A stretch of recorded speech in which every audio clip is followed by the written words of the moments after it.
Olá, o autor aqui. Você sabia que 96% das pessoas que assistem o canal não são inscritos?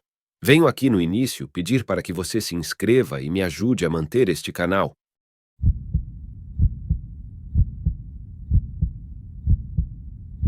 Recentemente, tive uma experiência que muitos não acreditarão. Honestamente, não tenho certeza se eu mesmo acredito. Minha criação não era especialmente religiosa, nunca frequentamos a igreja. Mas tenho certeza de que se você perguntasse aos meus pais se éramos uma família cristã, eles diriam que sim. Não era algo que eu discutisse com eles, mas eu apostaria que a visão deles era semelhante à minha. Minha sensação é que a conexão de uma pessoa com o espiritual é pessoal e individual. E eu imagino que minha visão sobre o sobrenatural seria a mesma. Eu presumia que você teria que acreditar em alguma forma de vida após a morte para acreditar em fantasmas ou espíritos. Não tenho certeza exata da minha visão sobre eles, mas sei que o que acabei de ver me fez questionar sua existência em nosso mundo e como e por que eles podem compartilhá-lo conosco. No final da semana passada, fui correr em uma trilha pavimentada que cerca um bairro local. Acredito que, em algum momento, a trilha fazia parte de um parque de diversões naquela área. Mas, pelo que me disseram, a cidade fechou o parque devido ao baixo público. A trilha continuou a ser mantida pela cidade para o uso dos moradores do bairro e provou ser uma atração popular para todos, pois era iluminada durante toda a noite. Essa característica a torna o lugar relativamente seguro para ser usado após o anoitecer. Eu mesmo já corri várias noites em que não conseguia dormir. Na manhã em que isso aconteceu, eram cerca de 4:30 da manhã, e decidi fazer alguns quilômetros antes do amanhecer, já que era pleno verão e estaria escaldante às 9 horas da manhã. E eu nunca corri bem no calor intenso. Como fica a menos de 1 milha de distância da minha casa, normalmente eu ando até a trilha. Isso também me dá a oportunidade de me aquecer antes de chegar lá. Cheguei por volta das 4:15 e depois de alguns minutos de alongamento, ajustei o cronômetro do meu relógio exatamente às 4:20. Meu costume é começar devagar, então completei minha primeira milha em cerca de 9 minutos. Quando comecei a segunda, notei outro corredor a cerca de 60 metros à frente, correndo em minha direção. Isso não era especialmente estranho nessa trilha. As pessoas são livres para correr em qualquer direção. Quando o corredor se aproximou, pude ver que era um homem magro e de altura média. Aumentou gradualmente meu ritmo e logo estava prestes a ultrapassá-lo. Enquanto fazia isso, ofereci um aceno amigável e um olá. Mas, em vez de responder oi e acenar de volta, ele continuou e pareceu me ignorar. Minha reação inicial foi ficar irritado e resmungar algo rude em voz baixa. Ele tinha que ter me visto e ouvido. Era uma manhã quieta, sem ninguém por perto, e estávamos sob uma luminária de rua muito brilhante. Em vez de diminuir a velocidade, continuei aumentando meu ritmo para a minha velocidade usual e olhei rapidamente para trás para o homem. Não tenho certeza por que fiz isso, mas algo nos recessos da minha mente me disse para fazer isso. Então fiz. Quando olhei para trás, ele tinha sumido. Isso me pegou de surpresa. Parei no meio da passada e olhei para onde ele deveria estar. Nunca fiquei tão confuso na vida. Não havia para onde ele poderia ter ido. Ambos deveríamos estar diretamente sob a luz da lâmpada e as paredes cercavam a parte de trás das casas.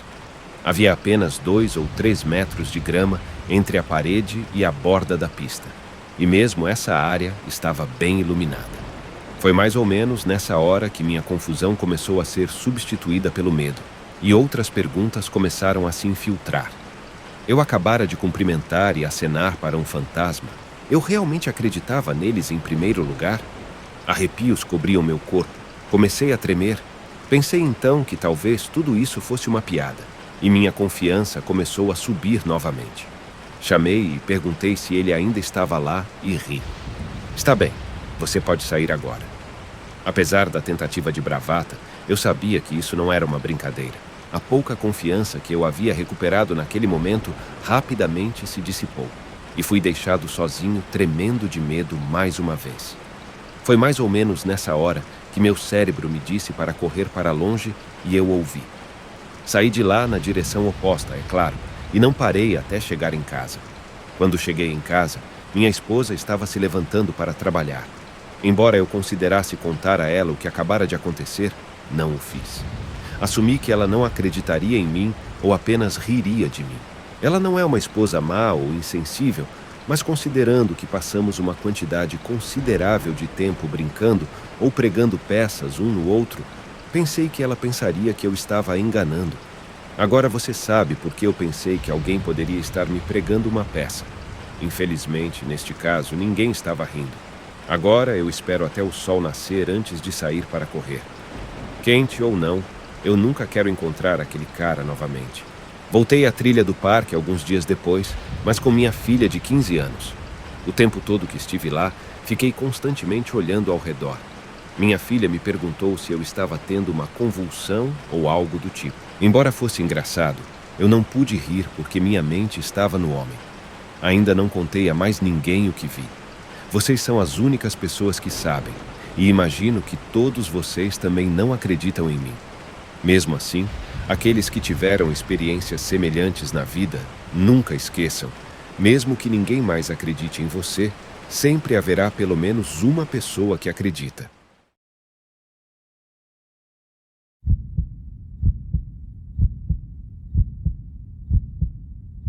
Quando eu tinha 17 anos, fui para a faculdade e não estava realmente preparada para tudo isso.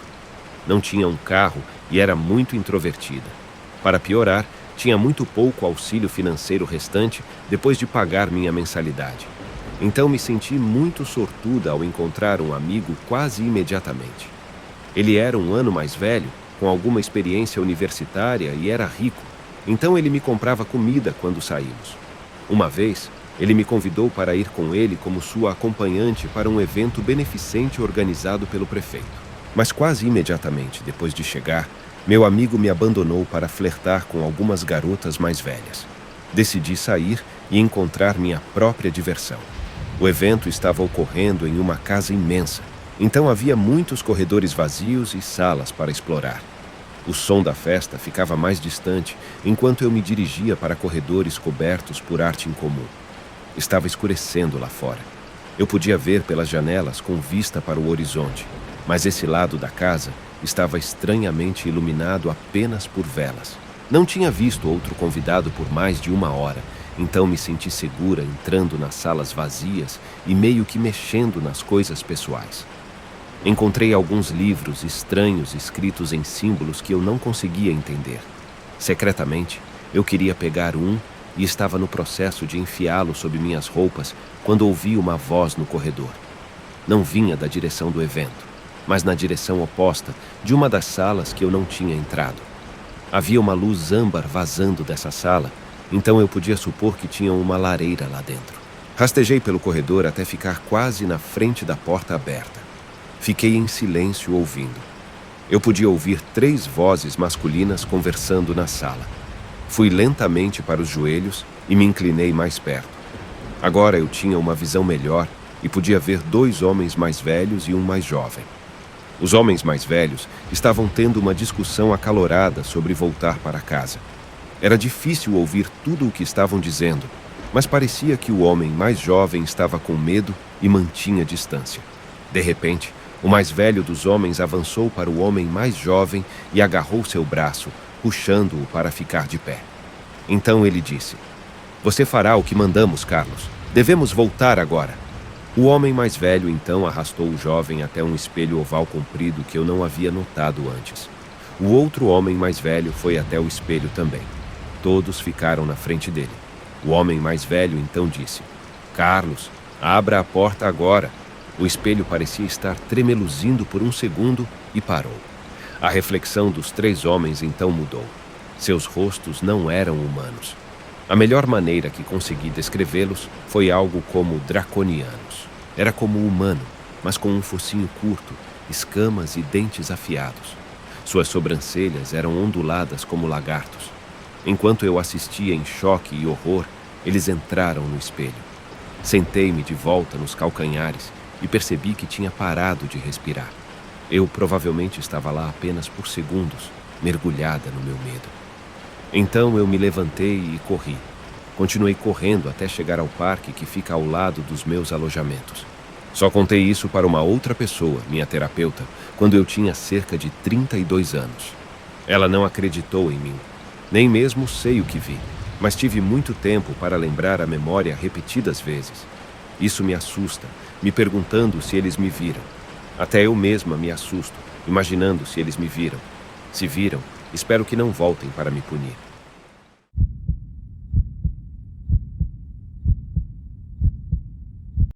Nós nos mudamos para Tucson em 1998 e compramos um antigo trailer de cômodo único que tinha apenas uma construção adicional.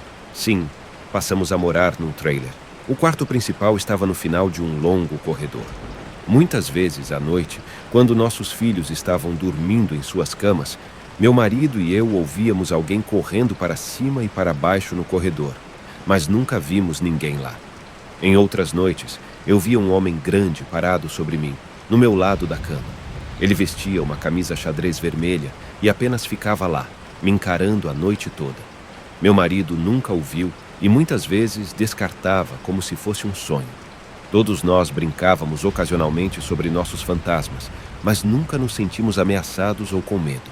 Em um ano, pedimos a uma amiga para cuidar de nossa casa e alimentar os gatos enquanto estávamos em férias de 2 semanas.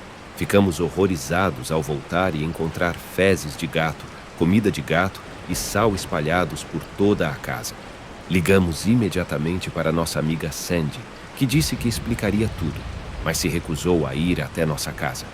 No primeiro dia em que ela cuidou dos gatos, ela se sentiu muito desconfortável e os pelos de sua nuca se arrepiaram. No primeiro dia em que ela cuidou dos gatos, ela se sentiu muito desconfortável e os pelos de sua nuca se arrepiaram. No dia seguinte, ela foi até lá com uma amiga, a quem não contou o que tinha experimentado no dia anterior, porque achava que estava apenas sendo boba. Quando chegaram à casa, a amiga dela parou na porta e se recusou a entrar. Sandy entrou e teve todos os mesmos medos novamente. Mais tarde, a amiga de Sandy disse que havia uma presença maligna na casa que não queria que elas estivessem lá e que ela conhecia alguém que saberia o que fazer.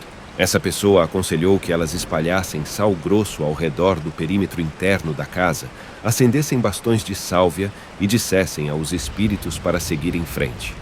Elas fizeram tudo o que lhes foi dito, mas ainda se sentiram muito desconfortáveis para continuar entrando na casa. Elas apenas jogavam a comida para os gatos. Um ano depois, decidimos vender o trailer. Os potenciais compradores não se sentiam confortáveis com o local. Uma senhora veio com seu bebê e sua sogra, e o bebê começou a gritar assim que entraram na casa. Quando saíram, o bebê parou. Nesse ponto, a sogra pegou a criança, foi direto para o carro e gritou para a nora que era hora de ir embora. Isso foi a gota d'água para mim. Voltei para dentro da casa e disse que estávamos nos mudando, independentemente do que o meu marido falasse. Essa era a decisão, e se ele quisesse ir conosco, tudo bem. Se não, paciência. 2 dias depois, tivemos uma oferta em dinheiro pela casa e nos mudamos 2 semanas depois.